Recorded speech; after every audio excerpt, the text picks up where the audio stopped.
अरे सोहन, कैसे हो भज्जा? बड़े दिनों बाद दिखाने। आओ आओ, बैठो बैठो बैठो। अरे भज्जा, सब ठीक है। तुम अपनी बताओ, सब मजेदारी? काय भौजी घरे नहीं आ का जो नाश्ता करबे इतने आ गए? हाँ बे, अबे तनक माए के गई हैं, नाश्ता कर ले भज्जा। नाश्ता? अरे यार तुम्हें पता नहीं है काहे, अबे 9 दुर्गा लग गई हैं। हम तो उपासे हैं। काहे तुम उपासे नहीं है? तुम तो 9 ही दिन रहते। हाँ भज्जा, पहले जब ज्ञान न हा तो अब हम समझ गए कि भूखे मरबे से कछु नहीं होने। तो तुम्हें क्या लग रहा हो?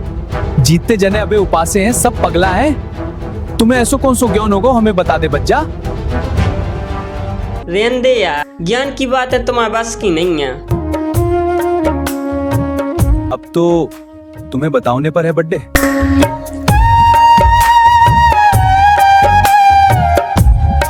नहीं माना तो सुनो फिर। अपन हिंदुओं अपने ग्रंथों में उपवास करवे के लाने मना करी है। श्रीमद् भागवत गीता अध्याय 6 श्लोक 16 में साफ लिखो है, हे अर्जुन, यह योग यानी भक्ति न तो बहुत खाने वाले की सिद्ध होती है और न बिल्कुल न खाने वाले की यानी उपवास रखे वाले की। अब बता, जब भगवान खुद कह रहे हैं कि उपवास वाले की भक्ति सफल नहीं हो, तो तुम काय भूखों मर रहे? अरे यार, ये तो हमने सोची ही नहीं। पर भज्जा, दुनिया तो कहत कि व्रत से पुण्य मिलत। नहाए धोए क्या हुआ, जो मन मैल न जाए। मीन सदा जल में रहे, धोए बास न जाए। माला फेरत जुग भया, फिरान मन का फेर। कर का मन का डार दे, मन का फेर। भज्जा, दुनिया लोक वेद ने सुनी सुनाई बातों पे चल रही है। गरुड़ पुराण में तो इतो तक लिखो है कि जो शरीर को सुखावे वाले मूर्ख लोग उपवास कराते हैं वे आत्मघाती हैं। बाबिया ने सांप के बेल कूटवे से सांप नहीं मरत, वैसे ही से शरीर को दंड देवे से पाप नहीं कटत यार। का बात कर रहे हैं यार? और को प्रमाण है का? हाँ भज्जा, घट रामायण तुलसीदास जी हाथ रतवाले में पेज 242-43 पे साफ लिखो है कि लोमस ऋषि ने हजारों साल एकादशी और दुनिया भर के व्रत करे, पर का भाव कबो चील बने, कबो कुत्ता, कबो गधा। अंत में ब्रह्मा जी ने खुद कही के तीर्थ वैद सब झूठ है, संतों की शरण में जाने से मुक्ति मिल है। यार मोहन, बातें तो तुम पक्की कर रहे हैं, प्रजा परंपरा कैसे छोड़ दें? दादा परदादा सब करता है।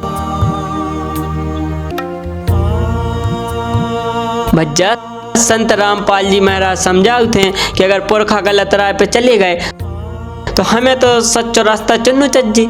शास्त्र विधि को त्याग कर मनमाना आचरण करने वालों के लिए गीता जी के अध्याय 16 है श्लोक 23 में गीता ज्ञानदाता ने कहा है कि यह शास्त्र विधिम उत्सृज्य वर्तते कामकार्तः न स सिद्धिम अवाप्नोति न सुखम न पराम गतिम।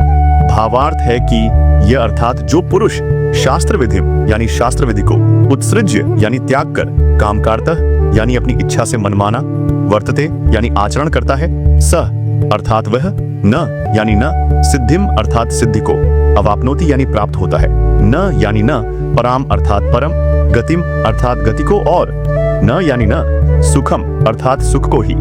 अर्थात जो पुरुष शास्त्र विधि को त्याग कर अपनी इच्छा से मनमाना आचरण करता है वह न सिद्धि को प्राप्त होता है, न परम गति को, और न सुख को ही। तो फिर साची भक्ति का है? साची भक्ति है पूर्ण गुरु की शरण में जाके शास्त्र अनुसार नाम जाप करना।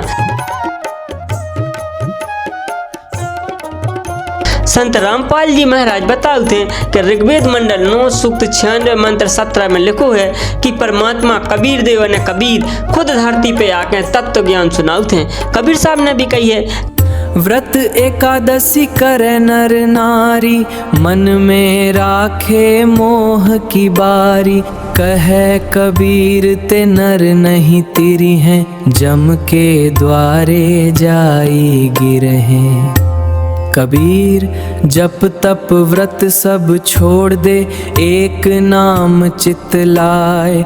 जेहि विध जल में मीन है, तेहि विध लौ लगाए। व्रत एकादशी करे नर नारी, मन में राखे मोह की बारी। कहे कबीर ते नर नहीं तेरी है, जम के द्वारे जाई गिरहे। कबीर जप तप व्रत सब छोड़ देक नाम चित लाए। जेहि विध जल में मीन है, तेहि विध लौ लगाए। अरे दाऊ, ये तो तुमने आंखें खोल दी। हमने तो कभी वेदों के जो प्रमाण सुने ही नहीं। यही से तो कह रहे कि संत रामपाल जी महाराज को सत्संग सुनो। वे ये बता रहे हैं कि असल में जन जो है पूर्ण परमात्मा है, उनकी पूजा कैसे करने हैं, ना कि डाल पाता ने देवी देवताओं के चक्कर में पड़कर भूखों मरने। हो बच्चा, अब हमें समझ में आ रही। अब भूख प्यास की मनमानी पूजा छोड़ के हम भी शास्त्र अनुसार साची भक्ति करेंगे। चलो अब लगाओ नाश्ता। अब हम भूख भक्ति नहीं, नाम भक्ति करेंगे। और आज ही संत रामपाल जी से नाम दीक्षा दिलवाओ। अरे भैया, धन्य धन्य रे कबीर करतार, जगत को तारण आए हैं। रामपाल जी महाराज नई एक दुनिया बसाउन आए हैं। साची भक्ति को डंका बाजो, झूठो भरम मिटाए हैं। धन्य धन्य रे कबीर करतार।